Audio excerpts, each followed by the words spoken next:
ನಮ್ಮನ್ನು ಬಹಳವಾಗಿ ಪ್ರೀತಿ ಮಾಡುವ ನಮ್ಮ ತಂದೆ, ನಿಮ್ಮ ನಾಮಕ್ಕೆ ಸ್ತೋತ್ರ ಸ್ವಾಮಿ. ನಿನ್ನ ಕೃಪಾಹಸ್ತದಲ್ಲಿ ನಮ್ಮನ್ನು ಒಪ್ಪಿಸ್ತೇನೆ. ವಾಕ್ಯವನ್ನು ಕೇಳೋ ಪ್ರತಿಯೊಬ್ಬರನ್ನು ಪವಿತ್ರಾತ್ಮ ನಿನ್ನ ಪ್ರಸನ್ನತೆಯಲ್ಲಿ ನಡೆಸು.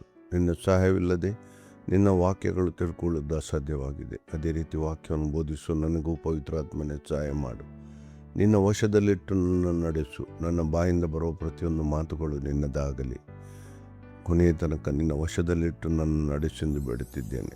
ಎಲ್ಲ ಸ್ತುತಿ, ಸ್ತೋತ್ರ, ಘನ ಮಹಿಮೆ ತಂದೆ, ಮಗ, ಪವಿತ್ರಾತ್ಮರಿಗೆ ಸದಾಕಾಲವೂ ಸಲ್ಲಲಿ. ಆಮೇನ್. Praise the Lord. ನಾವು ಕ್ರಿಸ್ತನಲ್ಲಿ ನೆಲೆಗೊಳ್ಳುವುದು, ಇದಕ್ಕೆ ಸಂಬಂಧಪಟ್ಟು ಧ್ಯಾನಿಸುತ್ತಾ ವಾಕ್ಯಗಳ ಆಧಾರದಲ್ಲಿ ಮುಖ್ಯವಾಗಿ ಯೋಹಾನನ ಸುವಾರ್ತೆ 15ನೇ ಅಧ್ಯಾಯದಲ್ಲಿ ಅಲ್ಲಿ ಕ್ರಿಸ್ತನು ದ್ರಾಕ್ಷೆ ಬಳ್ಳಿ, ಅದರಲ್ಲಿ ನಾವು ಕೊಂಬೆಗಳು, ಇದರ ವಿಷಯದಲ್ಲಿ ನಾವು ಧ್ಯಾನಿಸುತ್ತಾ ಬಂದಿದ್ದೇವೆ. ಈಗ ನಾವು ಇದರಿಂದ ನಾವು ಕ್ರಿಸ್ತನಲ್ಲಿ ನೆಲೆಗೊಂಡಿದ್ದರೆ, ಕ್ರಿಸ್ತನೆಂಬ ದ್ರಾಕ್ಷೆ ಬಳ್ಳಿಯಲ್ಲಿ ನಾವು ಕೊಂಬೆಗಳಾಗಿ ಗಟ್ಟಿಯಾಗಿ ನೆಲೆಗೊಂಡಿದ್ದರೆ ನಮಗೆ ಏನು ಪ್ರಯೋಜನಗಳಾಗ್ತವೆ, ನಮಗೆ ಏನು ಆಶೀರ್ವಾದಗಳು ಉಂಟಾಗ್ತವೆ ಎಂಬ ವಿಷಯದಲ್ಲಿ ನಾವು ಧ್ಯಾನಿಸ್ತಾ ಬಂದಿದ್ದೇವೆ. ಈಗ ಮೊದಲನೆಯ ಆಶೀರ್ವಾದ ಏನೆಂದರೆ ನಾವು ನೋಡಿದೆವು, ಅದು ರಕ್ಷಣೆ. ಈಗ ನಾವು ಕ್ರಿಸ್ತನಲ್ಲಿ ನೆಲೆಗೊಂಡಾಗ ನಮಗೆ ಒಂದು ರಕ್ಷಣೆಯ ಉಚಿತಾರ್ಥವಾದ ಒಂದು ಆಶೀರ್ವಾದವು ದೇವರು ಕೊಡ್ತಾರೆ. ಇದನ್ನು ನಾವು ನೋಡಿದ್ದೇವೆ. ಇದಕ್ಕೆ ಖಾತರಿಯಾಗಿ ದೇವರು ನಮ್ಮಲ್ಲಿ ವಾಸ ಮಾಡುತ್ತಾನೆ. ಇದನ್ನು ನಾವು ನೋಡಿದ್ದೇವೆ. ಈಗ ಹೊಸ ಒಡಂಬಡಿಕೆಯಲ್ಲಿ ದೇವರು ನಮ್ಮಲ್ಲೇ ವಾಸ ಮಾಡ್ತಾರೆ. ಕೇವಲ ದೇವರಂತಲ್ಲ, ತ್ರೈಕ ದೇವರು, ತಂದೆ, ಮಗ, ಪವಿತ್ರಾತ್ಮನು. ಈಗ ಅದಕ್ಕೆ ಸಂಬಂಧಪಟ್ಟು ನಾವು ಧ್ಯಾನ ಮಾಡಿದ್ದೆವು. ಎಫೆಸದವರಿಗೆ ಬರೆದ ಪತ್ರಿಕೆಯಲ್ಲಿ ನೋಡಿದೆವು ಹೇಗೆ ನಾವು ಸುವಾರ್ತೆಯನ್ನು ಕೇಳಿದಾಗ ನಮಗೆ ಪವಿತ್ರಾತ್ಮನೆಂಬ ಮುದ್ರೆ ಹಾಕಲ್ಪಟ್ಟಿತ್ತು. ಹೇಗೆ ನಾವು ವಾಕ್ಯಗಳಲ್ಲಿ ನೆಲೆಗೊಂಡಾಗ ತಂದೆ, ಮಗನು ನಮ್ಮಲ್ಲಿ ನೆಲೆಗೊಳ್ಳುತ್ತಾನಂತ. ನಾವು ಕ್ರಿಸ್ತನಲ್ಲಿ ನೆಲೆಗೊಂಡಾಗ ತಂದೆ, ಮಗನು ನಮ್ಮಲ್ಲಿ ನೆಲೆಗೊಳ್ಳುತ್ತಾನಂತೇಳಿ ಒಂದು ಯೋಹಾನನ ಮೊದಲನೇ ಪತ್ರಿಕೆಯಲ್ಲಿ ಮತ್ತು ಯೋಹಾನನ ಸುವಾರ್ತೆಯಲ್ಲಿ 14ನೇ ಅಧ್ಯಾಯದಲ್ಲಿ ಈ ಸಂಗತಿಗಳನ್ನು ನಾವು ನೋಡುತ್ತಾ ಬಂದಿದ್ದೇವೆ. ಈಗ ಎರಡನೆಯ ಆಶೀರ್ವಾದ ಏನೆಂದರೆ ನಾವು ಫಲ ಕೊಡುವವರಾಗ್ತೇವೆ. ಈಗ ಫಲದ ವಿಷಯದಲ್ಲಿ ಅನೇಕ ಸಂಗತಿಗಳನ್ನು ನಾವು ತಿಳ್ಕೊಳ್ಬೇಕಾಗಿದೆ. ಫಲ ಕೊಡುವವರಾಗ್ತೇವೆ ನಾವು. ಅದು ಯಾಕೆಂದರೆ ಯೇಸು ಹೇಳ್ತಾರೆ, ನೀವು ನನ್ನಲ್ಲಿ ನೆಲೆಗೊಳ್ಳದಿದ್ದರೆ ಏನು ಫಲ ಕೊಡಲಾರಿರಿ, ನನ್ನಲ್ಲಿ ಇದ್ದು ಮಾತ್ರ ನೀವು ಫಲ ಕೊಡ್ತೇವೆ. ಇದನ್ನು ನಾವು ಸ್ಪಷ್ಟವಾಗಿ ನಮ್ಮ ಒಂದು ಆತ್ಮಿಕ ಜೀವಿತದಲ್ಲಿ ನಾವು ತಿಳ್ಕೊಳ್ಬೇಕು. ನೋಡಿ, ನಾವು ಕ್ರಿಸ್ತನಲ್ಲಿ ಬರುವ ಮೊದಲು ನಾವು ಹೇಗೆ ನಡ್ಕೊಂಡಿದ್ದೇವೆ, ನಮ್ಮ ಫಲಗಳು ಏನಾಗಿದ್ದವು, ಈಗ ಬಂದ ಮೇಲೆ ನಮ್ಮಲ್ಲಿ ಎಂಥ ಬದಲಾವಣೆಗಳು ಉಂಟಾಗಿವೆ, ನಾವು ಹೇಗೆ ಫಲ ಕೊಡುತ್ತಾ ಇದ್ದೇವೆ, ಎಲ್ಲ ಸಂಗತಿಗಳನ್ನು ನಾವು ತಿಳ್ಕೊಳ್ಬೇಕು. ಆಗ ನಮಗೆ ನಮ್ಮ ಜೀವಿತದಲ್ಲಿ ಒಂದು ಆಶೀರ್ವಾದಗಳು ಉಂಟಾಗಲಿಕ್ಕೆ ಸಾಧ್ಯ ಆಗ್ತದೆ. ಇದಕ್ಕಾಗಿ ಫಲ ಕೊಡುವ ವಿಷಯದಲ್ಲಿ ನಾವು ಮೊದಲು ಒಂದು ಕೊಲೊಸ್ಸದವರಿಗೆ ಬರೆದ ಪತ್ರಿಕೆಗೆ ಹೋಗೋಣ. ಅಲ್ಲಿ ಕೊಲೊಸ್ಸದವರಿಗೆ ಬರೆದ ಪತ್ರಿಕೆ 1ನೇ ಅಧ್ಯಾಯ 9ನೇ ವಾಕ್ಯ ನಾವು ನೋಡೋಣ. ಆದ ಕಾರಣ ನಾನು ನಿಮ್ಮ ಸುದ್ದಿಯನ್ನು ಕೇಳಿದ ದಿವಸದಿಂದ ನಿಮಗೋಸ್ಕರ ದೇವರನ್ನು ಬಿಡದೆ ನೀವು ಸಕಲ ಆತ್ಮೀಯ ಜ್ಞಾನವನ್ನು ಗ್ರಹಿಕೆಯನ್ನು ಹೊಂದಿ ಕ್ರಿಸ್ತನ ಚಿತ್ತದ ವಿಷಯವಾದ ತಿಳುವಳಿಕೆಯಿಂದ ತುಂಬಿಕೊಂಡು ಆತನಿಗೆ ಯೋಗ್ಯರಾಗಿ ನಡೆದು ಎಲ್ಲ ವಿಧದಲ್ಲಿ ಆತನನ್ನು ಸಂತೋಷ ಪಡುವವರಾಗಿರಬೇಕೆಂತಲೂ ನೀವು ಸತ್ಕಾರ್ಯವೆಂಬ ಫಲವನ್ನು ಕೊಡುತ್ತಾ ದೇವಜ್ಞಾನದಿಂದ ಅಭಿವೃದ್ಧಿಯಾಗುತ್ತಿರಬೇಕೆಂತಲೂ ಆತನ ಮಹಿಮೆಯ ಶಕ್ತಿಯ ಪ್ರಕಾರ ಪೂರ್ಣ ಬಲವನ್ನು ಹೊಂದಿ ಬಲಿಷ್ಠರಾಗಿ ಆನಂದಪೂರ್ವಕವಾಗಿ ತಾಳ್ಮೆಯನ್ನು, ದೀರ್ಘಶಾಂತಿಯನ್ನು ಯಾವಾಗಲೂ ತೋರಿಸುವವರಾಗಬೇಕೆಂತಲೂ ಬೆಳಕಿನ ರಾಜ್ಯದೊಳಗೆ ದೇವರ ಜನರ ಬಾಧ್ಯತೆಯಲ್ಲಿ ಪಾಲ್ಗಾರರಾಗುವುದಕ್ಕೆ ನಿಮ್ಮನ್ನು ಯೋಗ್ಯರಾಗಿ ಮಾಡಿದ ತಂದೆಗೆ ಕೃತಜ್ಞತಾ ಸ್ತುತಿ ಮಾಡುವವರಾಗಬೇಕೆಂತಲೂ ದೇವರನ್ನು ಕೊಂಡಾಡುತ್ತೇನೆ. ನೋಡಿ, ಇಲ್ಲಿ ಪೌಲನು ಏನು ಹೇಳ್ತಾನೆ ನೋಡಿ, 9ನೇ ವಾಕ್ಯ ಕೊನೆಯ ಭಾಗದಲ್ಲಿ ಜ್ಞಾನವನ್ನು ಗ್ರಹಿಕೆಯನ್ನು ಹೊಂದಿ ಕರ್ತನ ಚಿತ್ತದ ವಿಷಯವಾದ ತಿಳುವಳಿಕೆಯಿಂದ ತುಂಬಿ ಆತನಿಗೆ ಯೋಗ್ಯರಾಗಿ ನಡೆದು ಎಲ್ಲ ವಿಧದಲ್ಲಿ ಆತನನ್ನು ಸಂತೋಷ ಪಡುವವರಾಗಬೇಕೆಂದಲು ನೀವು ಸಕಲ ಸತ್ಕಾರ್ಯವೆಂಬ ಫಲವನ್ನು ಕೊಡುತ್ತಾ, ನೋಡಿ, ಒಳ್ಳೆಯ ಕಾರ್ಯಗಳೆಂಬ ಫಲವನ್ನು ಕೊಡುತ್ತಾ ಅಂತ ಹೇಳ್ತದೆ. ಪೌಲನು ಇಲ್ಲಿ ಕೊಲೊಸ್ಸೆ ಸಭೆಯ ವಿಷಯದಲ್ಲಿ, ಅವರ ವಿಷಯದಲ್ಲಿ ದೇವರಿಗೆ ಸ್ತೋತ್ರ ಮಾಡ್ತಾನೆ. ಯಾಕೆ? ಆ ಸಭೆಯವರು ಒಳ್ಳೆಯ ಕಾರ್ಯಗಳ ಮೂಲಕ ದೇವರಿಗೆ ಫಲ ಕೊಡುವವರಾದರು. ತಮ್ಮ ಜೀವಿತದಲ್ಲಿ ಅವರು ಒಳ್ಳೆಯ ಕಾರ್ಯಗಳನ್ನು ನಡೆಸುತ್ತಾ ಬಂದಿದ್ದಾರೆ. ಅದಕ್ಕಾಗಿ ಪೌಲನು ಇಲ್ಲಿ ಏನು ಪ್ರಸ್ತಾಪ ಮಾಡಿದ್ದಾನೆ? ಅದಕ್ಕಾಗಿ ನಾನು ದೇವರಿಗೆ ಸ್ತೋತ್ರ ಕೊಡ್ತೇನೆ. ದೇವರು ನಿಮ್ಮಲ್ಲಿ ಒಳ್ಳೆಯ ಕಾರ್ಯಗಳನ್ನು ನಡೆಸುವವರಾಗಿದ್ದಾರೆ. ನಿಮ್ಮ ಮೂಲಕ ದೇವರು ಒಳ್ಳೆಯ ಕಾರ್ಯಗಳನ್ನು ನಡೆಸುವವರಾಗಿದ್ದಾರೆ. ನಿಮ್ಮನ್ನು ಒಂದು ಫಲ ಕೊಡುವ ಕೊಂಬೆಗಳಾಗಿ ದೇವರು ನಡೆಸುತ್ತಾ ಇದ್ದಾರೆಂಬ ಅದಕ್ಕಾಗಿ ದೇವರಿಗೆ ಸ್ತೋತ್ರ ಕೊಡ್ತೇನೆ ಅಂತ ಹೇಳ್ತಾನೆ. ಅಂದರೆ ನಾವು ಭಾಳ ಅಗತ್ಯವಾಗಿ ತಿಳ್ಕೊಳ್ಬೇಕು, ನಾವು ಕ್ರಿಸ್ತನಲ್ಲಿ ನೆಲೆಗೊಂಡಾಗ ನಾವು ಒಳ್ಳೆಯ ಕಾರ್ಯಗಳನ್ನು ಮಾಡುವವರಾಗ್ತೇವೆ. ಅದಕ್ಕಾಗಿ ನಮ್ಮನ್ನು ದೇವರು ಬೆಳಕಾಗಿ, ಯೇಸು ಏನು ಹೇಳಿದ್ದು, ನೀವು ಲೋಕಕ್ಕೆ ಬೆಳಕಾಗಿ ಇದ್ದೀರಿ. ಯಾಕೆ? ನಿಮ್ಮ ಒಳ್ಳೆಯ ಕಾರ್ಯಗಳನ್ನು ನೋಡಿ ಇತರರು ಕೂಡ ಕ್ರಿಸ್ತನ ಬಳಿಗೆ ಬರುವವರು. ಆದ್ದರಿಂದ ನಾವು ಫಲ ಕೊಡುವವರಾಗ್ತೇವೆ. ಈಗ ಆ ಫಲ ಕೊನೆಯದಾಗಿ ಹೇಗೆ? ಇತರರು ಕ್ರಿಸ್ತನ ಬಳಿಗೆ ಬರುವುದು. ಆದರೆ ಮೊದಲು ಫಲ ಯಾವುದು? ನಾವು ಕ್ರಿಸ್ತನಲ್ಲಿ ನೆಲೆಗೊಂಡಾಗ ನಾವು ಒಳ್ಳೆಯ ಕಾರ್ಯಗಳನ್ನು ಮಾಡುವವರಾಗ್ತೇವೆ. ನೋಡಿ, ನಮ್ಮ ಜೀವಿತವನ್ನು ನಾವೇ ಒಂದು ವಿಮರ್ಶೆ ಮಾಡಿ ನೋಡೋಣ. ನಾವು ಕ್ರಿಸ್ತನಲ್ಲಿ ಬರುವ ಮೊದಲು ಹೇಗಿದ್ದೆವು, ಈಗ ಹೇಗಿದ್ದೇವೆ? ನನಗೆ ಬೇರೆಯವರ ವಿಷಯ ಗೊತ್ತಿಲ್ಲ, ಆದರೆ ನಾನು ನನ್ನ ಜೀವಿತದ ಒಂದು ಸಾಕ್ಷ್ಯ ಹೇಳಬೇಕಾದರೆ, ನಾನು ಹಳೆಯ ಸ್ವಭಾವದಲ್ಲಿ ಭಾಳ ಕೋಪವುಳ್ಳವನು, ಇತರರನ್ನು ನಿಂದಿಸುವವನು, ಬೈಯೋವನು, ಜಗಳ ಆಡುವವನು ಎಲ್ಲ ಇದ್ದು. ಯಾವಾಗ ಕ್ರಿಸ್ತನಲ್ಲಿ ನಾವು ಬಂದೆವ, ನನ್ನಲ್ಲಿ ಹಂತ ಹಂತವಾಗಿ ಬದಲಾವಣೆಗಳು ಉಂಟಾದವು. ಕ್ಷಮಿಸುವಿಕೆ, ಇತರರನ್ನು ಪ್ರೀತಿಸುವುದು, ಇತರರಿಗೆ ಒಳ್ಳೆಯ ಸಹಾಯ ಮಾಡುವುದು, ಈ ಎಲ್ಲ ಬದಲಾವಣೆಗಳು ನಮ್ಮಲ್ಲಿ ಉಂಟಾಗ್ತವೆ. ಇದು ಹೇಗೆ? ನಾವು ಕ್ರಿಸ್ತನಲ್ಲಿ ನೆಲೆಗೊಂಡಾಗ. ಒಂದು ವೇಳೆ ನಾವು ಸತ್ಯವನ್ನು ತಿಳಿಯದೆ, ಕ್ರಿಸ್ತನ ಬಳಿಗೆ ಬರದೆ, ನಾವು ಕ್ರಿಸ್ತನ ಮಕ್ಕಳಾಗದಿದ್ದರೆ ನಾವು ಅದೇ ಕೆಟ್ಟ ಸಂಗತಿಗಳಲ್ಲಿ ಮುಂದುವರಿತಿದ್ದೆವು. ಆದರೆ ಈಗ ನಮ್ಮಲ್ಲಿ ಉಂಟಾದ ಬದಲಾವಣೆ ಹೇಗೆ?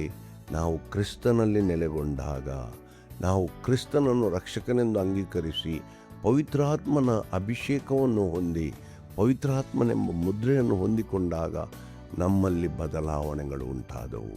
ನಾವು ಸತ್ಕಾರ್ಯಗಳ ಮೂಲಕ ಒಳ್ಳೆಯ ಫಲ ಕೊಡುವವರಾದೆವು. ಇದನ್ನು ನಾವು ಬಹಳ ಅಗತ್ಯವಾಗಿ ತಿಳ್ಕೊಳ್ಬೇಕು. ನೋಡಿ, ಅಲ್ಲಿ ಅದಕ್ಕೆ ಅದೇ ಕೊಲೊಸ್ಸೆದವರಿಗೆ ಬರೆದ ಪತ್ರಿಕೆ ಮೊದಲು ನಾವು 5ನೇ ಅಧ್ಯಾಯದಿಂದ ನೋಡಿ, ಬೇಕಾದರೆ 3ನೇ ವಾಕ್ಯದಿಂದ ನೋಡಿ. ಕ್ರಿಸ್ತ ಯೇಸುವಿನಲ್ಲಿ ನೀವು ಇಟ್ಟ ನಂಬಿಕೆಯ ವಿಷಯವಾಗಿಯೂ ದೇವಜನರ ಮೇಲಿರುವ ನಿಮ್ಮ ಪ್ರೀತಿಯ ವಿಷಯವಾಗಿಯೂ ನಾವು ಕೇಳಿ ಪರಲೋಕದಲ್ಲಿ ನಿಮಗೋಸ್ಕರ ಸಿದ್ಧವಾಗಿರುವ ಮಹಾಪದವಿಯನ್ನು ನೆನೆಸುತ್ತಾ ನಾವು ಪ್ರಾರ್ಥನೆ ಮಾಡುವಾಗಲೆಲ್ಲ ನಿಮ್ಮ ನಿಮಿತ್ತವಾಗಿ ನಮ್ಮ ಕರ್ತನಾದ ಯೇಸು ಕ್ರಿಸ್ತನ ತಂದೆಯಾಗಿರುವ ದೇವರಿಗೆ ಸ್ತೋತ್ರ ಮಾಡುತ್ತೇವೆ. ನೀವು ಆ ಪದವಿಯನ್ನು ಕುರಿತು ನಿಮ್ಮ ಬಳಿಗೆ ಬಂದಿರುವ ಸುವಾರ್ತೆಯ ಸತ್ಯವಾಕ್ಯದಿಂದ ಮೊದಲೇ ಕೇಳಿದಿರಿ. ನೀವು ದೇವರ ಕೃಪೆಯನ್ನು ಕುರಿತು ಸತ್ಯಾರ್ಥವನ್ನು ಕೇಳಿ ತಿಳ್ಕೊಂಡ ದಿವಸದಿಂದ ಆ ಸುವಾರ್ತೆಯು ನಿಮ್ಮಲ್ಲಿ ಫಲ ಕೊಟ್ಟು ವೃದ್ಧಿಯಾಗುತ್ತಾ ಬಂದ ಪ್ರಕಾರ ಲೋಕದಲ್ಲೆಲ್ಲ ಹಬ್ಬಿ ಫಲ ಕೊಟ್ಟು ವೃದ್ಧಿಯಾಗುತ್ತಾ ಬರುತ್ತದೆ. ನೋಡಿ, ಎಲ್ಲಿ ಮೊದಲು ನಿಮ್ಮಲ್ಲಿ ಫಲ ಕೊಟ್ಟು ವೃದ್ಧಿಯಾಗಿದೆ ಅಂತ ಹೇಳ್ತದೆ. ಆದ್ದರಿಂದ ಇಲ್ಲಿ ಏನು ಬರೆಯಲ್ಪಟ್ಟಿದೆ? ವೃದ್ಧಿಯಾಗಿದೆ ಅಂತ ಹೇಳಿ, ಅಂದರೆ ಸಂಪೂರ್ಣವಾಗಿದೆ ಅಂತ ಬರೆಯೋದಿಲ್ಲ.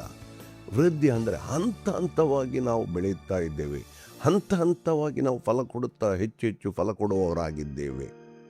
ಅದರಿಂದ ಬಹಳ ನಾವು ಪ್ರತಿಯೊಬ್ಬರು ತಿಳ್ಕೊಳ್ಬೇಕು, ಹಂತ ಹಂತವಾಗಿ ನಮ್ಮಲ್ಲಿ ಬದಲಾವಣೆಗಳು ಉಂಟಾಗ್ತವೆ. ಒಂದೇ ದಿವಸ ಎಲ್ಲ ಕಾರ್ಯಗಳು ಉಂಟಾಗ್ತವೆ ಅಂತ ನಾನು ಹೇಳೋದಿಲ್ಲ. ಅದಕ್ಕಾಗಿ ಕೊಲೊಸ್ಸೆದವರಿಗೆ ಇಲ್ಲಿ ಕೂಡ ಈ ಪತ್ರಿಕೆಯಲ್ಲಿ ಪೌಲನು ಹೇಳ್ತೇನೆ, ದಿನದಿಂದ ನೀವು ನೂತನಗೊಳ್ಳುತ್ತಾ ಇದ್ದೇವೆ. ಕೊರಿಂಥದವರಿಗೆ ಬರೆದ ಪತ್ರಿಕೆಯಲ್ಲಿ ಕೂಡ ಪೌಲನು ಅದೇ ವಿಷಯ ಪ್ರಸ್ತಾಪ ಮಾಡಿದೆ. ನಿಮ್ಮ ಶರೀರವನ್ನು ನೀವು ಜಜ್ಜುತ್ತಾ ಆತ್ಮದಲ್ಲಿ ಅಭಿವೃದ್ಧಿ ಹೊಂದುತ್ತಾ ಇದ್ದೀರಿ.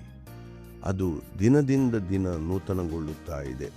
ಎಲ್ಲ ಸಂಗತಿಗಳನ್ನು ಪೌಲನು ಸ್ಪಷ್ಟವಾಗಿ ಮಾಡ್ತಾರೆ. ಆದ್ದರಿಂದ ನಾವು ದೇವಜನರು ಭಾಳ ಅಗತ್ಯವಾಗಿ, ನಮ್ಮಲ್ಲಿ ಅನೇಕರು ಏನು ಒಂದೇ ದಿವಸದಲ್ಲಿ ಎಲ್ಲ ಕಾರ್ಯಗಳು ನಡೀತವೆ. ಯಾವುದು ಕಾರ್ಯಗಳು ಒಂದು ದಿವಸದಲ್ಲಿ ನಡೆಯುವುದೂ ಇಲ್ಲ. ಹಂತ ಹಂತವಾಗಿ ಅವು ಬೆಳೆಯುವುದಾಗಿದೆ. ನಾವು ಕೂಡ ಫಲ ಕೊಡುವ ಆ ಕಾರ್ಯವು ಹಂತ ಹಂತವಾಗಿ ವೃದ್ಧಿಯಾಗುತ್ತಾ ಅಂತ ಬರೆದಿದೆ ಇಲ್ಲಿ. ಆದ್ದರಿಂದ ನಿಧಾನಕ್ಕೆ ನಾವು ಹಂತ ಹಂತವಾಗಿ ಬೆಳೆಯುತ್ತಾ ಇದ್ದೇವೆ, ಅದು ಹೆಚ್ಚುತ್ತಾ ಫಲ ಕೊಡುವವರಾಗ್ತೇವೆ. ಆದ್ದರಿಂದ ಯಾರು ಕೂಡ ನಾವು ಯೋಚಿಸಬಾರದು, ನಾವು ಕ್ರಿಸ್ತನ ಬಳಿಗೆ ಬಂದಾಗ ಎಲ್ಲ ಕಾರ್ಯಗಳು ಒಂದೇ ದಿವಸದಲ್ಲಿ ಮಾರ್ಪಾಡಾಗ್ತವೆ. ಇಲ್ಲ, ಹಂತ ಹಂತವಾಗಿ ನಮ್ಮಲ್ಲಿ ದಿನ ನಾವು ನೂತನಗೊಳ್ತೇವೆ. ಅದಕ್ಕೆ ಮೂಲ ಏನು? ನಾವು ದೇವರ ವಾಕ್ಯದಲ್ಲಿ ಹೆಚ್ಚು ಹೆಚ್ಚು ಜ್ಞಾನವನ್ನು ಹೊಂದಿ ಬೆಳೆಯುತ್ತೇವೆ. ಎಷ್ಟರ ಮಟ್ಟಿಗೆ ನಾವು ದೇವರ ವಾಕ್ಯದ ಜ್ಞಾನದಲ್ಲಿ ಅಭಿವೃದ್ಧಿ ಆಗ್ತೇವೋ ಅದೇ ಹಂತದಲ್ಲಿ ನಾವು ಸತ್ಕಾರ್ಯಗಳನ್ನು ಮಾಡುವುದು, ಫಲ ಕೊಡುವ ವಿಷಯದಲ್ಲಿ ಅಭಿವೃದ್ಧಿ ಹೊಂದುತ್ತಾ ಇದ್ದೇವೆ. ಯಾಕೆಂದರೆ ದೇವರ ವಾಕ್ಯವು ಅದು ಕಾರ್ಯ ಸಾಧಿಸುವುದಾಗಿದೆ. ನಾವು ಯಾವಾಗ ಆ ವಾಕ್ಯಗಳನ್ನು ನಮ್ಮಲ್ಲಿ ಗಟ್ಟಿಯಾಗಿ ಇಟ್ಟುಕೊಳ್ತೇವೋ, ಆ ವಾಕ್ಯಗಳನ್ನು ನಾವು ನೆಲೆಗೊಳ್ತೇವೋ, ಅದೇ ಪ್ರಮಾಣದಲ್ಲಿ ನಾವು ಫಲ ಕೊಡುವ ವೃದ್ಧಿ ಆಗ್ತಾ ಇದ್ದೇವೆ. ಅದಕ್ಕಾಗಿ ದೇವರ ವಾಕ್ಯದ ಜ್ಞಾನ ಮತ್ತು ದೇವರ ವಾಕ್ಯದ ಧ್ಯಾನ ಅಷ್ಟು ಅಗತ್ಯವಾಗಿದೆ.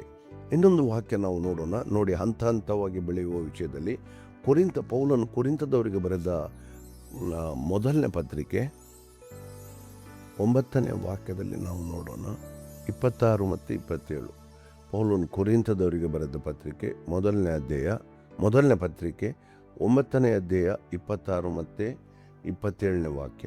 ಹೀಗಿರಲಾಗಿ ನಾನು ಸಹ ಗುರಿ ಗೊತ್ತಿಲ್ಲದವನಾಗಿ ಓಡದೆ ಬೇಕೆಂದಿರುವ ಅವರಂತೆಯೇ ಓಡುತ್ತೇನೆ.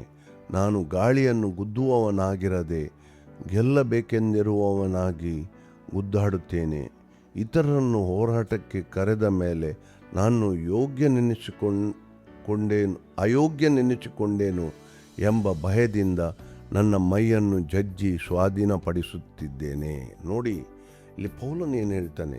ನನ್ನ ಶರೀರವನ್ನು ಸ್ವಾಧೀನಪಡಿಸಿಕೊಳ್ತಾ ಇದ್ದೇನೆ. ಶರೀರ ಏನು? ಶರೀರ ಲೋಕಕ್ಕೆ ಸಂಬಂಧಪಟ್ಟದ್ದು. ಅದು ನಮಗೆ ಪಾಪದ ಕಡೆಗೆ ಎಳೆಯುತ್ತದೆ. ಆತ್ಮವು ನಮಗೆ ದೇವರ ಕಡೆಗೆ ಎಳೆಯುತ್ತದೆ. ಈ ಯುದ್ಧ ನಮ್ಮಲ್ಲಿ ಇದ್ದೇ ಇದೆ.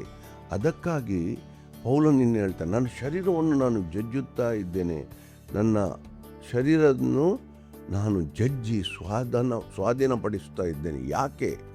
ಯಾಕೆಂದರೆ ನಾನು ಒಂದು ಬಹುಮಾನವನ್ನು ಗೆಲ್ಲಬೇಕೆಂದಿದ್ದೇನೆ. ಆತನ ದೃಷ್ಟಿಯಲ್ಲಿ ಆ ಪರಲೋಕದಲ್ಲಿ ಒಂದು ದೊಡ್ಡ ಬಹುಮಾನ ತನ್ನದಾಗಿಸಿಕೊಳ್ಬೇಕೆಂಬ ಗುರಿಯನ್ನು ಅವನು ಆಮೇಲೆ ಇಟ್ಟು ಓಡುತ್ತಾ ಇದ್ದೇನಂತ ಹೇಳ್ತದೆ. ಅದಕ್ಕೆ ಪೌಲನು ಹೇಳ್ತಾನೆ, ನಾನು ನನ್ನ ಓಟವನ್ನು ಓಡಿದ್ದೇನೆ. ಆತನು ಈ ಲೋಕವನ್ನು ಬಿಟ್ಟು ಹೋಗುವ ಆ ಕೊನೆಯ ದಿವಸಗಳಲ್ಲಿ ಹೇಳ್ತೇನೆ, ನಾನು ನನ್ನ ಓಟವನ್ನು ಓಡಿದ್ದೇನೆ. ಅಷ್ಟು ಆತನಲ್ಲಿ ಒಂದು ಪರಲೋಕದಲ್ಲಿ ಒಂದು ಒಳ್ಳೆಯ ಬಹುಮಾನ ಆತನಿಗೆ ಸಿಗಬೇಕಂತ ಹೇಳಿ ಆತನು ಅದಕ್ಕಾಗಿ ನನ್ನ ಶರೀರವನ್ನು ಜಜ್ಜಿ ನಾನು ಸ್ವಾಧೀನಪಡಿಸುತ್ತಾ ಇದ್ದೇನೆ.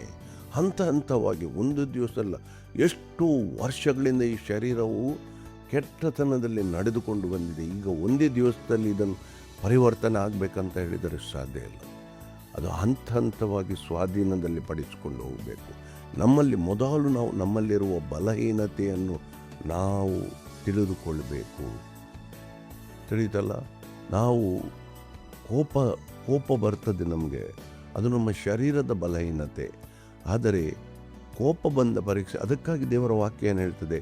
ಕೋಪ ಬಂದರೂ ಪಾಪ ಮಾಡಬೇಡಿ. ಏನು, ಒಂದು ಹಂತದಲ್ಲಿ ನಾವು ಕೋಪ ಬಂದಾಗ ಅದರ ಪ್ರಕಾರ ನಾವು ಪ್ರತಿಕ್ರಿಯಿಸ್ತೇವೆ, ಅಂದರೆ ಬೈತೇವೆ, ಜಗಳಕ್ಕೆ ಹೋಗ್ತೇವೆ. ಆದರೆ ಯಾವಾಗ ನಾವು ಕ್ರಿಸ್ತನಲ್ಲಿ ನೆಲೆಗೊಳ್ಳುತ್ತೇವೋ ಆಗ ಕೋಪ ಬಂದಾಗ ಸುಮ್ಮನಿದ್ದು ನಮ್ಮನ್ನೇ ನಾವು ತಡೆಗೊಳ್ಳುತ್ತೇವೆ. ಕೋಪ ಬರುವುದಿಲ್ಲ ಅಂತ ಹೇಳುವುದಿಲ್ಲ, ಕೋಪ ಬಂದೇ ಬರುತ್ತದೆ. ಆದರೆ ಆ ಸಮಯದಲ್ಲಿ ನಾವು ಅದನ್ನು ಹತೋಟಿಯಲ್ಲಿಟ್ಟುಕೊಳ್ಳುವ ಒಂದು ಪ್ರವೃತ್ತಿಯಲ್ಲಿ ನಾವು ಬೆಳೆಯುತ್ತೇವೆ. ಅದು ನಾವು ಕ್ರಿಸ್ತನಲ್ಲಿ ನೆಲೆಗೊಂಡಾಗ ನಮಗೆ ಸಿಗುವ ಫಲಗಳಾಗಿವೆ. ಅದರಲ್ಲಿ ನಾವು ಹೆಚ್ಚುತ್ತಾ ಹೋಗ್ತೇವೆ. ಒಂದು ಹಂತದಲ್ಲಿ ಮತ್ತೆ ಏನಾಗ್ತದೆ ಅಂದರೆ ಸೈತಾನ ನಮಗೆ ಕೋಪ ತರಿಸುವುದೇ ಬಿಟ್ಟು ಬಿಡ್ತಾನೆ, ಏನು ಪ್ರಯೋಜನ ಇಲ್ಲ ಅಂತ ಹೇಳಿ. ಆದ್ದರಿಂದ ಇದು ನಾವು ತಿಳ್ಕೊಳ್ಬೇಕಾದ ಸಂಗತಿ. ನಮ್ಮಲ್ಲಿ ಫಲ ಕೊಡುವವರು ಸತ್ಕಾರ್ಯಗಳು, ಒಳ್ಳೆಯ ಕಾರ್ಯಗಳನ್ನು. ಈಗ ಎರಡನೇ ಫಲ ನಾವು ತಿಳ್ಕೊಳ್ಬೇಕು, ಕ್ಷಮಾಪಣೆ. ಈಗ ಕ್ಷಮಾಪಣೆ ಕೂಡ ನಾವು ಕ್ರಿಸ್ತನಲ್ಲಿ ನೆಲೆಗೊಂಡಾಗ ನಮಗೆ ಸಿಗುವ ಫಲ ಆಗಿದೆ. ನೋಡಿ, ನೀವು ಎಷ್ಟು ವಾಕ್ಯದಲ್ಲಿ ಮತ್ತು ಕ್ರಿಸ್ತನಲ್ಲಿ ನೀವು ಬೆಳೀತಾ ಇದ್ದೀರಾ, ಅದೇ ಪ್ರಕಾರ ನಿಮ್ಮ ಕ್ಷಮಾಪಣೆ ಕೂಡ ಬೆಳೆಯುತ್ತದೆ. ಯಾಕೆಂದರೆ ನಾವು ವಾಕ್ಯದ ಜ್ಞಾನದಲ್ಲಿ ಬೆಳೆಕೊಂಡಾಗ ನಮಗೆ ಸಣ್ಣ ಸಣ್ಣ ಸಂಗತಿಗಳು ಕೂಡ, ಪಾಪಕ್ಕೆ ಕಾರಣವಾದ ಸಣ್ಣ ಸಣ್ಣ ಸಂಗತಿಗಳು ನಮ್ಮಲ್ಲಿ ತಿಳಿದು ಬರ್ತವೆ. ಈಗ ನೋಡಿ, ನಾನು ಎಷ್ಟೋ ವರ್ಷದಿಂದ ಸರ್ಕಾರಕ್ಕೆ ಸರಿ ಟ್ಯಾಕ್ಸ್ ಕಟ್ಟುವ ವಿಷಯದಲ್ಲಿ ಅದು ಪಾಪ ಅಂತ ನಾನು ಲೆಕ್ಕಕ್ಕೆ ತಗೊಳ್ಳಿಲ್ಲ. ಯಾರು ಕೂಡ ಕಟ್ಟೋದಿಲ್ಲ ಸರಿಯಾಗಿ, ಯಾರು ಕೂಡ ಇದು ಮಾಡೋದಿಲ್ಲ. ಅಂಗಡಿಯವರು ಟ್ಯಾಕ್ಸ್ ಬೇಕಾದರೆ ಬಿಲ್ ಕೊಡಬೇಕಂತ ಹೇಳ್ತಾರೆ. ಯಾಕೆ ಸುಮ್ಮನೆ ನಾವು 18% ಕೊಡಬೇಕು? ಎಲ್ಲ ಚಿಂತನೆಗಳು. ಆದರೆ ದೇವರ ವಾಕ್ಯದ ಪ್ರಕಾರ ರಾಜನಿಗೆ ಕೊಡುವುದನ್ನು ರಾಜನಿಗೆ ಕೊಡು, ದೇವರಿಗೆ ಕೊಡುವುದನ್ನು ದೇವರಿಗೆ ಕೊಡು. ದೇವರು ಇದನ್ನು ಮೆಚ್ಚುವ ಕಾರ್ಯ ಅಲ್ಲ. ಆದರೆ ಈಗ ನಾವು ಬೆಳಕೊಂಡಾಗ ನಮಗೆ ಅದು ಏನಾಗಿದೆ, ಅದರ ಜ್ಞಾನ ಉಂಟಾಗಿದೆ. ಅದಕ್ಕಾಗಿ ನಾವು ತಪ್ಪಿ ಹೋದಾಗ ಕೂಡ ದೇವರಲ್ಲಿ ಕ್ಷಮೆ ಕೇಳುವವರಾಗ್ತೇವೆ. ಭಾಳ ಭಾಳ ಅಗತ್ಯವಾಗಿ ನಾವು ತಿಳ್ಕೊಳ್ಬೇಕು. ಇಲ್ಲಿ ಎರಡನೇ ಫಲ ಏನಂದರೆ ಕ್ಷಮಾಪಣೆ ಕೇಳುವುದು. ದೇವರ ಹತ್ರ ನಾವು ಕ್ಷಮೆ ಕೇಳುವುದಾಗಿದೆ. ಇಲ್ಲಿ ದೇವರ ನಮ್ಮ ಪಾಪಗಳು, ಸಣ್ಣ ಸಣ್ಣ ತಪ್ಪುಗಳು ನಮ್ಮಲ್ಲಿ ನಡೆದಾಗ ನಮಗೆ ಅದರ ಜ್ಞಾನ ಉಂಟಾಗುತ್ತದೆ. ಅದಕ್ಕಾಗಿ ಯೋಹಾನನ ಮೊದಲನೇ ಪತ್ರಿಕೆಯಲ್ಲಿ 1ನೇ ಅಧ್ಯಾಯ 9ನೇ ವಾಕ್ಯದಲ್ಲಿ ಕ್ಷಮಾಪಣೆಯ ಒಂದು ಸಂಗತಿ ಪ್ರಸ್ತಾಪಿಸಲ್ಪಟ್ಟಿದೆ. ನಾವು ಅದನ್ನು ತುಂಬ ಸಾರಿ ನೋಡಿದ್ದೇವೆ, ಪುನಃ ಒಂದು ಸಲ ನೋಡೋಣ. 8ರಿಂದಲೇ ನೋಡಿ. ನಿಮ್ಮಲ್ಲಿ ಪಾಪವಿಲ್ಲವೆಂದು ನಾವು ಹೇಳಿದರೆ ನಮ್ಮನ್ನು ನಾವೇ ಮೋಸಪಡಿಸಿಕೊಳ್ಳುತ್ತೇವೆ. ನೋಡಿ ಇಲ್ಲಿ ಯಾಕೆ ನಮಗೆ ಪಾಪದ ಅರಿಕೆ ಯಾವಾಗ ಉಂಟಾಗ್ತದೆ, ನಮ್ಮಲ್ಲಿ ಸಣ್ಣ ಸಣ್ಣ ತಪ್ಪುಗಳು ಯಾವಾಗ ತಿಳ್ಕೊಳ್ತವೆ, ನಾವು ವಾಕ್ಯದ ಜ್ಞಾನದಲ್ಲಿ ಬೆಳೆದಾಗ, ಹೆಚ್ಚು ಹೆಚ್ಚು ವಾಕ್ಯಗಳನ್ನು ಬೆಳೆದಾಗ, ಆತ್ಮಿಕತೆಯಲ್ಲಿ ನಾವು ಬೆಳೆದಾಗ. ಬಹಳ ಮುಖ್ಯವಾಗಿ ಇಲ್ಲಿ ಇವತ್ತು ನಾವು ತಿಳ್ಕೊಳ್ಳೋ ವಿಷಯ ಏನೆಂದರೆ, ಕ್ರಿಸ್ತನಲ್ಲಿ ನೆಲೆಗೊಂಡಾಗ, ನಾವು ಕ್ರಿಸ್ತನಲ್ಲಿ ಯಾವಾಗ ನೆಲೆಗೊಳ್ತೇವೆ, ನಾವು ವಾಕ್ಯದಲ್ಲಿ ನೆಲೆಗೊಂಡಾಗ ನಾವು ಕ್ರಿಸ್ತನಲ್ಲಿ ನೆಲೆಗೊಳ್ಳುವವರಾಗಿದ್ದೇವೆ. ಈಗ ಕ್ರಿಸ್ತನಲ್ಲಿ ನೆಲೆಗೊಂಡ ಫಲವಾಗಿ ನಮಗೆ ನಮ್ಮ ತಪ್ಪುಗಳ ಅರಿಕೆ ಉಂಟಾಗ್ತದೆ ಮತ್ತು ಪಾಪ ಕ್ಷಮಾಪಣೆ ಅಲ್ಲಿ ಸಣ್ಣ ತಪ್ಪು ಮಾಡಿದಾಗ ನಮ್ಮ ಮನಸ್ಸಾಕ್ಷಿ ಕೊರಗ್ತದೆ. ನಾವು ದೇವರಲ್ಲಿ ಹೋಗಿ ಕ್ಷಮಾಪಣೆ ಬೇಡ್ತೇವೆ. ಇದು ನಾವು ಕೊಡುವ ಫಲವಾಗಿದೆ. ದೇವರ ಅದಕ್ಕಾಗಿ ನೋಡಿ, ಅಲ್ಲಿ ಮತ್ತೆ 9ನೇ ವಾಕ್ಯ ನೋಡಿ. ನಮ್ಮ ಪಾಪಗಳನ್ನು ಒಪ್ಪಿಕೊಂಡು ಅರಿಕೆ ಮಾಡಿದರೆ ಆತನು ನಂಬಿಗಸ್ತನು ನೀತಿವಂತನೂ ಆಗಿರುವುದರಿಂದ ನಮ್ಮ ಪಾಪಗಳನ್ನು ಕ್ಷಮಿಸಿಬಿಟ್ಟು ಸಕಲ ಅನೀತಿಯನ್ನು ಪರಿಹರಿಸಿ ನಮ್ಮನ್ನು ಶುದ್ಧಿ ಮಾಡುವನು. ಈಗ ಹೆಚ್ಚು ಪರಿಶುದ್ಧತೆಗೆ ಅಂದರೆ ಏನು? ನಾವು ಹೆಚ್ಚು ನಮ್ಮಲ್ಲಿ ಇರುವ ಸಣ್ಣ ಸಣ್ಣ ತಪ್ಪುಗಳು, ಸಣ್ಣ ಸಣ್ಣ ಪಾಪಗಳನ್ನು ನಾವು ಕ್ಷಮಾಪಣೆ ಹತ್ರ ದೇವರ ಹತ್ರ ಬೇಡಿ ನಾವು ಪರಿಶುದ್ಧತೆಯಲ್ಲಿ ಬೆಳೆಯವರಾಗ್ತೇವೆ. ಆಗ ನಮ್ಮ ಮನಸ್ಸಾಕ್ಷಿ ಕೊರಗ್ತದೆ. ಅದೇ ನಾವು ಕ್ರಿಸ್ತನ ಬಳಿಗೆ ಬಂದ ಮೊದಲ ಹಂತದಲ್ಲಿ ನಮಗೆ ಸಣ್ಣ ಸಣ್ಣ ಪಾಪಗಳ ಅರಿಕೆ ಉಂಟಾಗ್ತಿರಲಿಲ್ಲ, ನಮಗೆ ಗೊತ್ತಾಗುತ್ತಿರಲಿಲ್ಲ. ಯಾಕೆ? ನಾವು ದೇವರ ವಾಕ್ಯದಲ್ಲಿ ಬೆಳೆದಿರಲಿಲ್ಲ. ಆದ್ದರಿಂದ ನಾವು ಎಷ್ಟು ವಾಕ್ಯದ ಜ್ಞಾನದಲ್ಲಿ ಬೆಳೆಯುತ್ತೇವ, ನಾವು ಎಷ್ಟು ವಾಕ್ಯದಲ್ಲಿ ನೆಲೆಗೊಂಡುತ್ತೇವ, ನಾವು ಎಷ್ಟು ಕ್ರಿಸ್ತನಲ್ಲಿ ನೆಲೆಗೊಂಡು ಬೆಳೀತಾ ಇದ್ದೇವೆ, ಅಷ್ಟರ ಮಟ್ಟಿಗೆ ನಮಗೆ ನಮ್ಮ ತಪ್ಪುಗಳು, ನಮ್ಮ ಪಾಪಗಳ ಅರಿಕೆ ಉಂಟಾಗ್ತದೆ ಮತ್ತು ನಾವು ಕ್ಷಮಾಪಣೆ ಬೇಡುವವರಾಗ್ತೇವೆ. ನೋಡಿ, ಕೆಟ್ಟತನ ನೋಡುವುದು ಪಾಪ ಅಂತ ನಮಗೆ ಮೊದಲು ಗೊತ್ತೇ ಇರಲಿಲ್ಲ. ಮೊಬೈಲ್ಗಳಲ್ಲಿ ಕೆಟ್ಟತನ ನೋಡೋದು ಸುಮ್ಮನೆ, ಅದು ಒಂದು ಕಾಮಾಭಿಲಾಷೆಯಲ್ಲಿ ನಾವು ಅದರಲ್ಲಿ ಸಂತೋಷವುಳ್ಳವರಾಗ್ತೇವೆ. ಆದರೆ ಯಾವಾಗ ದೇವರ ವಾಕ್ಯದಲ್ಲಿ ನಾವು ಬೆಳೀತೇವೋ, ಯಾವಾಗ ನಾವು ಕ್ರಿಸ್ತನಲ್ಲಿ ನೆಲೆಗೊಂಡು ಬೆಳೀತಾ ಇದ್ದೇವೋ, ಆಗ ನಮಗೆ ಅದು ಅರಿಕೆ ಉಂಟಾಗಿ ನಾವು ಆ ಸಂಗತಿಗಳಿಂದ ದೂರ ಉಳಿದು ದೇವರ ಹತ್ರ ಕ್ಷಮಾಪಣೆ ಬೇಡಿ ನಾವು ಪರಿಶುದ್ಧತೆಯಲ್ಲಿ ಬೆಳೀಲಿಕ್ಕೆ ಸಾಧ್ಯ ಆಗ್ತದೆ. ಆದ್ದರಿಂದ ಭಾಳ ಅಗತ್ಯವಾಗಿ ನಾವು ತಿಳ್ಕೊಳ್ಬೇಕಾದ ಸಂಗತಿ ಕ್ಷಮಾಪಣೆ. ಈಗ ಮೂರನೇ ಹಂತಕ್ಕೆ ಬರೋಣ. ನಮ್ಮ ಆತ್ಮಿಕ ವರ್ತನೆ, ನಾವು ಹೇಗೆ ಆತ್ಮಿಕ ರೀತಿಯಲ್ಲಿ ವರ್ತಿಸ್ತೇವೆ ಅಂತ ಭಾಳ ಅಗತ್ಯವಾಗಿ ನಾವು ಪ್ರತಿಯೊಬ್ಬರು ತಿಳ್ಕೊಳ್ಬೇಕು. ಇದು ಕೂಡ ಒಂದು ಕ್ರಿಸ್ತನಲ್ಲಿ ನೆಲೆಗೊಂಡಾಗ ನಮ್ಮಲ್ಲಿ ಉಂಟಾಗುವ ಒಂದು ಫಲ ಆಗಿದೆ. ಇದಕ್ಕಾಗಿ ನಾವು ಗಲಾತ್ಯದವರಿಗೆ ಬರೆದ ಪತ್ರಿಕೆಯಲ್ಲಿ ನೋಡೋಣ. ಇದನ್ನು ನಾವು ಫಲಗಳ ವಿಷಯದಲ್ಲಿ ನೋಡುವಾಗ ಒಂದು ಸಲ ನೋಡಿದ್ದೇವೆ, ಆದರೂ ಈಗ ನೋಡೋಣ. ಗಲಾತ್ಯದವರಿಗೆ ಬರೆದ ಪತ್ರಿಕೆ 5ನೇ ಅಧ್ಯಾಯ 22ನೇ ವಾಕ್ಯ ನೋಡಿ. ಅಲ್ಲಿ ಆದರೆ ದೇವರ ಆತ್ಮನಿಂದ ಉಂಟಾಗುವ ಫಲವೇನೆಂದರೆ ಪ್ರೀತಿ, ಸಂತೋಷ, ಸಮಾಧಾನ, ದೀರ್ಘಶಾಂತಿ, ದಯೆ, ಉಪಕಾರ, ನಂಬಿಕೆ, ಸಾಧುತ್ವ, ಕ್ಷಮೆ, ದಮೆ ಇಂಥವುಗಳನ್ನು ಯಾವ ಧರ್ಮಶಾಸ್ತ್ರವೂ ಆಕ್ಷೇಪಿಸುವುದಿಲ್ಲ. ನೋಡಿ, ಈಗ ಈ ಫಲಗಳು ನಮ್ಮಲ್ಲಿ ವರ್ತನೆ. ಯಾಕೆ? ನಾವು ಕ್ರಿಸ್ತನಲ್ಲಿ ನೆಲೆಗೊಂಡಾಗ ನಮ್ಮ ಒಂದು ಕ್ಯಾರೆಕ್ಟರ್, ಗುಣಗಳೇ ಬದಲಾಗ್ತವೆ. ನಾವು ಮೊದಲು ಜಗಳ ಆಡುವವರಿದ್ದರೆ ಈಗ ಎಲ್ಲರೊಂದಿಗೆ ಪ್ರೀತಿಸುವವರಾಗಿದ್ದೇವೆ. ನೋಡಿ, ಅಲ್ಲಿ ಏನು ಬರೆಯಲ್ಪಟ್ಟಿದೆ? ದೇವರ ಆತ್ಮನಿಂದ ಉಂಟಾಗುವ ಫಲವೇನೆಂದರೆ ಪ್ರೀತಿ, ಸಂತೋಷ, ಸಮಾಧಾನ, ದೀರ್ಘಶಾಂತಿ, ದಯೆ, ಉಪಕಾರ, ನಂಬಿಕೆ. ನೋಡಿ, ಇತರರಿಗೆ ಉಪಕಾರ ಮಾಡುವುದು, ಈ ಎಲ್ಲ ಫಲಗಳು ನಮ್ಮಲ್ಲಿ ಬೆಳೆದು ಬರ್ತವೆ. ನಾವು ಕ್ರಿಸ್ತನ ಗುಣಗಳು ನಮ್ಮಲ್ಲಿ ತುಂಬಿ ಹರಿಯಲಿಕ್ಕೆ ಪ್ರಾರಂಭ ಆಗ್ತವೆ. ಆಗ ಏನಾಗ್ತದೆ? ಆಗ ಕ್ರಿಸ್ತನಲ್ಲಿ ಜನ ಸೆಳೆಯಲ್ಪಡ್ತಾರೆ, ಕ್ರಿಸ್ತನ ಬಳಿಗೆ ಇತರರು ಬರ್ತಾರೆ. ಆದ್ದರಿಂದ ಬಹಳ ಅಗತ್ಯವಾಗಿ ನಾವು ಪ್ರತಿಯೊಬ್ಬರು ತಿಳ್ಕೊಳ್ಬೇಕು, ನಮ್ಮ ಆತ್ಮಿಕ ವರ್ತನೆ ಅಥವಾ ನಮ್ಮ ಆತ್ಮಿಕ ಜೀವಿತ ಹೇಗಿದೆ. ಆ ಕ್ರಿಸ್ತನ ಗುಣಗಳು ನಮ್ಮಲ್ಲಿ ಉಕ್ಕಿ ಹರಿಯುತ್ತವ, ಇದನ್ನು ನಾವು ಪ್ರತಿಯೊಬ್ಬರು ತಿಳ್ಕೊಳ್ಬೇಕಾಗಿದೆ. ಆ ಗುಣಗಳು ನಮ್ಮಲ್ಲಿ ಹೆಚ್ಚುತ್ತಾ ಹೋಗ್ತವೆ. ನಮ್ಮಲ್ಲಿರುವ ಶರೀರಕ್ಕೆ ಸಂಬಂಧಪಟ್ಟ ಕೋಪ, ಜಗಳ, ಹಗೆತನ, ಮತ್ಸರ ಇವೆಲ್ಲ ಕಡಿಮೆಯಾಗಿ ಕ್ರಿಸ್ತನ ಗುಣಗಳು ನಮ್ಮಲ್ಲಿ ಉಕ್ಕಿ ಹರಿಯಲಿಕ್ಕೆ ಪ್ರಾರಂಭ ಆಗ್ತದೆ. ಆದರೆ ಈ ಕಾರ್ಯಗಳು ದೇವರು ಮಾಡುವ ಕಾರ್ಯಗಳಾಗಿವೆ. ನಾವು ಕ್ರಿಸ್ತನಲ್ಲಿ ನೆಲೆಗೊಂಡಾಗ ಈ ಕಾರ್ಯಗಳು ನಡೀತವೆ. ಆದರೆ ಬಹಳ ಅಗತ್ಯವಾಗಿ ನಾವು ಮಾಡಬೇಕಾದ ಒಂದು ಕಾರ್ಯ ಕೂಡ ಇದೆ. ಅದೇನು? ಈ ಪವಿತ್ರಾತ್ಮನ ಗುಣಗಳಿಗೆ ವಿರುದ್ಧವಾಗಿರುವ ನಮ್ಮಲ್ಲಿರುವ ಗುಣಗಳನ್ನು ನಾವು ತಿಳ್ಕೊಳ್ಬೇಕು. ಒಂದು ವೇಳೆ ಜಗಳ ಆಡುವವರು, ಮತ್ಸರ, ಹಗೆತನ ನಮ್ಮಲ್ಲಿ ತುಂಬಿಕೊಂಡಿದ್ದರೆ ನಾವು ಈ ಫಲಗಳು ನಮ್ಮಲ್ಲಿ ಹೆಚ್ಚಲಿಕ್ಕೆ ಸಾಧ್ಯ ಇಲ್ಲ.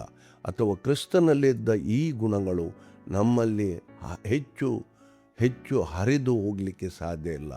ಆದ್ದರಿಂದ ನಾವು ನಮ್ಮಲ್ಲಿರುವ ಈ ಪವಿತ್ರಾತ್ಮನ ಗುಣಗಳಿಗೆ ವಿರುದ್ಧವಾಗಿ ಇರುವ ಸಂಗತಿಗಳನ್ನು ನಾವು ಮೊದಲು ಗುರುತಿಸಿಕೊಳ್ಬೇಕು. ನಾವು ಮೊದಲು ನಮ್ಮ ಹೃದಯವನ್ನೇ ಪರೀಕ್ಷಿಸಿಕೊಳ್ಬೇಕು ಮತ್ತು ಅದಕ್ಕಾಗಿ ದೇವರ ಹತ್ರ ಮೊರೆ ಇಟ್ಟು ಆ ಗುಣಗಳಿಂದ ನಮಗೆ ಬಿಡುಗಡೆ ಕೊಡು, ಆ ಕೆಟ್ಟ ಸಂಗತಿಗಳಿಂದ ನಮಗೆ ಬಿಡುಗಡೆ ಕೊಡು ಅಂತ ಪ್ರಾರ್ಥನೆ ಮಾಡಿದಾಗ ದೇವರು ಆ ಗುಣಗಳನ್ನು ತೆಗೆದು ಪವಿತ್ರಾತ್ಮನ ಗುಣಗಳನ್ನು, ಫಲಗಳನ್ನು ನಮ್ಮಲ್ಲಿ ಇಡ್ತಾನೆ. ನಮ್ಮಲ್ಲಿ ಪವಿತ್ರಾತ್ಮನು ಇನ್ನೂ ಹೆಚ್ಚಾಗಿ ಫಲ ಕೊಡುವವನಾಗ್ತಾನೆ. ಕ್ರಿಸ್ತನಲ್ಲಿರುವ ಆ ಗುಣಗಳು ನಮ್ಮಲ್ಲಿ ಉಕ್ಕಿ ಹರಿಯುವಾಗೆ ಆಗ್ತದೆ. ಬಹಳ ಅಗತ್ಯವಾಗಿ ನಾವು ತಿಳ್ಕೊಳ್ಬೇಕಾದ ಇನ್ನೊಂದು ವಾಕ್ಯ ನಾವು ನೋಡೋಣ. ಅದೇ ಎಫೆಸದವರಿಗೆ ಬರೆದ ಪತ್ರಿಕೆ 5ನೇ ಅಧ್ಯಾಯ 9ನೇ ವಾಕ್ಯ ನೋಡಿ.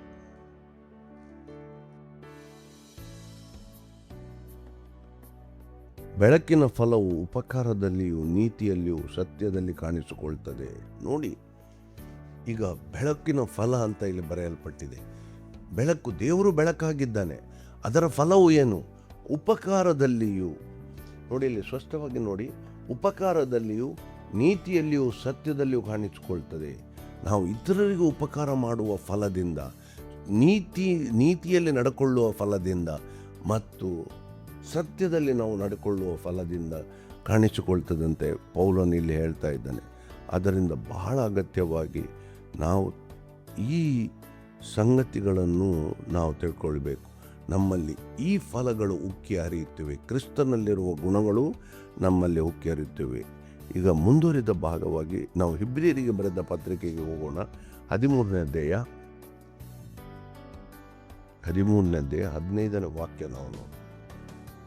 ಆತನ ಮೂಲಕವಾಗಿಯೇ ದೇವರಿಗೆ ಸ್ತೋತ್ರ ಯಜ್ಞಗಳನ್ನು ಎಡೆಬಿಡದೆ ಸಮರ್ಪಿಸೋಣ. ಆತನು ಕರ್ತನೆಂದು ಬಾಯಿಂದ ಪ್ರತಿಜ್ಞೆ ಮಾಡುವುದೇ ನಾವು ಅರ್ಪಿಸುವ ಯಜ್ಞವಾಗಿದೆ. ನೋಡಿ, ಇಲ್ಲಿ ಬಹಳ ಅಗತ್ಯವಾಗಿ ನಾವು ಇಲ್ಲಿ ತಿಳ್ಕೊಳ್ಬೇಕು, ನಮ್ಮ ಯಜ್ಞಗಳು, ನಾವು ದೇವರಿಗೆ ಸಲ್ಲಿಸುವ ಸ್ತುತಿ ಯಜ್ಞಗಳು ಕೂಡ ನಾವು ಕ್ರಿಸ್ತನಲ್ಲಿ ನೆಲೆಗೊಂಡಾಗ ನಮ್ಮಿಂದ ಉಂಟಾಗುವ ಫಲಗಳಾಗಿವೆ, ನಮ್ಮಲ್ಲಿ ಉಂಟಾಗುವ ಫಲಗಳಾಗಿವೆ. ನಾವು ಎಷ್ಟು ವಾಕ್ಯದ ಜ್ಞಾನದಲ್ಲಿ ಬೆಳೀತೇವೋ ಅದೇ ಹಂತದಲ್ಲಿ ನಾವು ಫಲ ಕೊಡುವವರಾಗ್ತೇವೆ. ನಾವು ದೇವರ ಅದ್ಭುತ ಸ್ವರೂಪ, ದೇವರ ಅದ್ಭುತ ಗುಣಗಳು, ದೇವರ ಅದ್ಭುತ ಕಾರ್ಯಗಳು ನಾವು ದೇವರ ವಾಕ್ಯದ ಆಧಾರದಲ್ಲಿ, ಯಾಕೆ ದೇವರ ಪ್ರಕಟಣೆ ನಮಗೆ ಹೇಗೆ ಉಂಟಾಗ್ತದೆ? ತನ್ನ ವಾಕ್ಯದ ಮೂಲಕ ಆತನು ತನ್ನನ್ನೇ ಪ್ರಕಟಪಡಿಸಿದ್ದಾನೆ. ತಾನು ಮಾಡುವ ಎಲ್ಲ ಕಾರ್ಯಗಳನ್ನು ಆತನು ಪ್ರಕಟಪಡಿಸ್ತಾನೆ. ಈಗ ಆ ಕಾರ್ಯಗಳು ನಮಗೆ ತಿಳಿಯುತ್ತವೆ. ಈಗ ನಾವು ಅದನ್ನು ದೇವರಿಗೆ ಸ್ತುತಿ ಯಜ್ಞವಾಗಿ ಸಮರ್ಪಿಸುತ್ತೇವೆ. ಅಂದರೆ ಏನು? ನಾವು ದೇವರಿಗೆ ಸ್ತುತಿ ಮಾಡುವಾಗ ಸರ್ವಶಕ್ತನಾದ ದೇವರೇ, ಅಂದರೆ ಆತನು ಶಕ್ತಿ ಉಳ್ಳವನು. ಆತನ ಶಕ್ತಿ ಪರಾಕ್ರಮಗಳು ನಮ್ಮಿಂದ ಯೋಚಿಸಲಿಕ್ಕೆ ಸಾಧ್ಯ ಇಲ್ಲದ ಆ ಎಲ್ಲ ಪರಾಕ್ರಮಗಳು ನಾವು ದೇವರ ವಾಕ್ಯದಲ್ಲಿ ಹಳೆ ಒಡಂಬಡಿಕೆ, ಹೊಸ ಒಡಂಬಡಿಕೆ ನೋಡ್ತೇವೆ. ಆತನು ಯಾವ ರೀತಿಯಾಗಿ ಇಸ್ರಾಯೇಲರನ್ನು ರಕ್ಷಿಸಲು ಇತರ ಸೈನ್ಯಗಳನ್ನು ಆತನು ನಾಶಪಡಿಸಿದ್ದು, ಆತನ ಶಕ್ತಿ ಏನು, ಯಾವ ಬೆಂಕಿ ಬಿದ್ದು ಜನರು ನಾಶ ಆದದ್ದು, ಇದೆಲ್ಲ ಆತನ ಪರಾಕ್ರಮವನ್ನು ನಾವು ದೇವರ ವಾಕ್ಯದಲ್ಲಿ ನೋಡ್ತೇವೆ. ಆದ್ದರಿಂದ ಎಷ್ಟು ನಾವು ದೇವರ ವಾಕ್ಯದ ಜ್ಞಾನದಲ್ಲಿ ಬೆಳೆಯುತ್ತೇವೋ ಅಷ್ಟರ ಮಟ್ಟಿಗೆ ನಾವು ದೇವರನ್ನು ಸ್ತುತಿ ಯಜ್ಞಗಳನ್ನು ಸಮರ್ಪಿಸುವ ಆ ಮಾತುಗಳು ದೇವರನ್ನು ಮಹಿಮೆಪಡಿಸುವುದಾಗಿದೆ. ಸರ್ವ ಸೃಷ್ಟಿಕರ್ತನಂತ ನಾವು ತಂದೆಯೇ ಅಂತ ಹೇಳ್ಬೋದು, ಆದರೆ ಇಡೀ ಲೋಕವನ್ನು ಸೃಷ್ಟಿ ಮಾಡಿದ ನಮ್ಮ ತಂದೆ ಅಂತ ಹೇಳ್ತೇವೆ. ಭೂಪರಲೋಕಗಳ ಒಡೆಯನಾಗಿರುವ ನಮ್ಮ ತಂದೆ ಅಂತ ಹೇಳ್ತೇವೆ. ಎಲ್ಲ ಮಾತುಗಳು ಎಲ್ಲಿಂದ ಪ್ರಾರಂಭ ಆಗ್ತವೆ? ದೇವರ ವಾಕ್ಯದ ಜ್ಞಾನದಿಂದ. ಆತನು ಸೃಷ್ಟಿ ಮಾಡಿದ್ದಾನೆ. ಈ ಲೋಕವು ಆತನಿಂದಾಗಿ ಸೃಷ್ಟಿಸಲ್ಪಟ್ಟದ್ದು. ಆತನು ಆದಿಯಲ್ಲಿ ಸೃಷ್ಟಿ ಮಾಡಿದ್ದಾನೆ. ಅದು ಬಿಟ್ಟು ಯಾವುದೇ ಒಂದು ಸಂಗತಿಗಳಿಂದ ಎಷ್ಟೋ ವರ್ಷಗಳ ಮೊದಲು ಈ ಲೋಕವು ಇತ್ತಂತ ಹೇಳ್ತದೆ, ಅದು ಯಾವುದೇ ಅರ್ಥ ಇಲ್ಲದ ಸಂಗತಿಗಳು. ಆದ್ದರಿಂದ ನಾವು ಏನಾಗ್ತದೆ, ಈ ಸಂಗತಿಗಳ ಮೂಲಕ ಆತನ ಅದ್ಭುತ ಕಾರ್ಯಗಳಲ್ಲಿ ನಾವು ಬೆಳೀತೇವೆ. ಆ ಜ್ಞಾನದಲ್ಲಿ ನಾವು ಬೆಳೀತೇವೆ. ಈಗ ನೋಡಿ, ನನಗೆ ಗೊತ್ತಿಲ್ಲ, ನಾನು ನಿಮಗೆ ಸಣ್ಣ ಉದಾಹರಣೆಯಾಗಿ ಹೇಳುವುದಾದರೆ, ನಾವು ಕೆಲವು ಹಾಡುಗಳನ್ನು ಹಾಡ್ತಿದ್ದೆವು. ಮೊದಲು ಅದನ್ನು ಆಡಿದ್ದೇವೆ, ತುಂಬ ವರ್ಷಗಳಿಂದ ನಾವು ಆಡಿದ್ದೇವೆ. ಆದರೆ ಈಗ ಹಾಡುಗಳನ್ನು ಆಡುವಾಗ ನಮಗೆ ಅದರ ಅರ್ಥಗರ್ಭಿತವಾಗಿ ನಾವು ಆಡುವ ಪರಿಸ್ಥಿತಿಯಲ್ಲಿದ್ದೇವೆ. ಈಗ ಸೇನಾವಂಕ ಯೆಹೋವ, ಅಂದರೆ ಸೇನೆಗಳ ಯೆಹೋವನ್ ಅಂತ ಹೇಳಿ ಆ ಹಿಂದಿ ಹಾಡು ಆಡುವಾಗ ಆತನು ಉಸ್ನೆ ಆಕಾಶ ಆತನು ನಿರ್ಮಿಸಿದನು. ಆಗ ಏನಾಗ್ತದೆ? ಆತನು ಇಡೀ ಆಕಾಶ ನಿರ್ಮಿಸಿದನು, ಭೂಮಿಯನ್ನು ಆತನು ನಿರ್ಮಿಸಿದನು, ಆತನು ಸರ್ವಶಕ್ತನಾದ ದೇವರು. ಈಗ ಅದನ್ನು ಅರ್ಥ ಮಾಡಿಕೊಂಡು ನಾವು ಹಾಡ್ತೇವೆ. ಆಗ ಮಾತ್ರ ನಾವು ಹಾಡುವ ಈ ಹಾಡುಗಳು ದೇವರಿಗೆ ಸ್ತುತಿ ಯಜ್ಞವಾಗಿ ಸಮರ್ಪಿತವಾಗ್ತವೆ. ಯಾಕೆ? ಈಗ ನಮಗೆ ಅದರ ಅರ್ಥ ತಿಳಿಯುತ್ತದೆ. ಯಾಕೆ? ಹೇಗೆ ಅಂದರೆ ನಾವು ಆತನ ವಾಕ್ಯದಲ್ಲಿ ಬೆಳೆದುಕೊಂಡಿದ್ದೇವೆ. ಆಗ ನಮಗೆ ಹೆಚ್ಚು ಆತನ ವಿಷಯವಾದ ಪ್ರಕಟಣೆಗಳು ನಮಗೆ ತಿಳಿಯುತ್ತವೆ. ಆದ್ದರಿಂದ ನಾವು ಬಹಳ ಅಗತ್ಯವಾಗಿ ಇವತ್ತು ಫಲಗಳ ವಿಷಯದಲ್ಲಿ ನೋಡಿದೆವು. ಫಲಗಳು, ಮೊದಲನೇದಾಗಿ ರಕ್ಷಣೆ ಎಂಬ ಫಲ. ಆದ್ದರಿಂದ ನಾವು ಅದರ ಮೂಲಕ ಅದಕ್ಕೆ ಖಾತರಿಯಾಗಿ ತ್ರೈಕ ದೇವರು ನಮ್ಮಲ್ಲಿ ನೆಲೆಗೊಳ್ಳುತ್ತಾನೆ. ಎರಡನೇದಾಗಿ ನಾವು ಕ್ರಿಸ್ತನಲ್ಲಿರುವ ಗುಣಗಳು ನಮ್ಮಲ್ಲಿ ತೋರಿ ಬರ್ತವೆ. ಅದನ್ನು ನಾವು ಹೆಚ್ಚುತ್ತಾ ಹೋಗ್ತೇವೆ. ಒಳ್ಳೆಯ ಸತ್ಕಾರ್ಯಗಳನ್ನು ಕೊಡುವವರಾಗ್ತೇವೆ. ಅದು ಹೆಚ್ಚುತ್ತಾ ಬರ್ತದೆ. ಮೂರನೇದು ನಾವು ನೋಡಿದೆವು ಕ್ಷಮಾಪಣೆ, ಅದು ಕೂಡ ಫಲವಾಗಿ ಇದು. ನಾಲ್ಕನೇದು ನಾವು ನಮ್ಮ ಆತ್ಮಿಕ ವರ್ತನೆಗಳು ಏನು, ಇದರ ವಿಷಯದಲ್ಲಿ ನೋಡಿದ್ದೇವೆ. ಮತ್ತು ಐದನೇದಾಗಿ ಕೊನೆಯದಾಗಿ ನಾವು ಈ ಅರ್ಪಿಸುವ ಸ್ತುತಿ ಯಜ್ಞಗಳು. ಎಲ್ಲ ಫಲಗಳು ನಮ್ಮಲ್ಲಿ ಹೆಚ್ಚುತ್ತಾ ಬರ್ತವೆ. ನಾವು ಕ್ರಿಸ್ತನಲ್ಲಿ ನೆಲೆಗೊಂಡಾಗ ದೇವರು ಈ ವಾಕ್ಯಗಳ ಮೂಲಕ ನಮ್ಮನ್ನು ಬಲಪಡಿಸುವವರಾಗಿದ್ದಾನೆ. ಆತನಿಗೆ ಯುಗಾಂತರಗಳಲ್ಲಿ ಸ್ತುತಿ ಯಜ್ಞಗಳು ಸಮರ್ಪಿತವಾಗಲಿ. ಆಮೇನ್.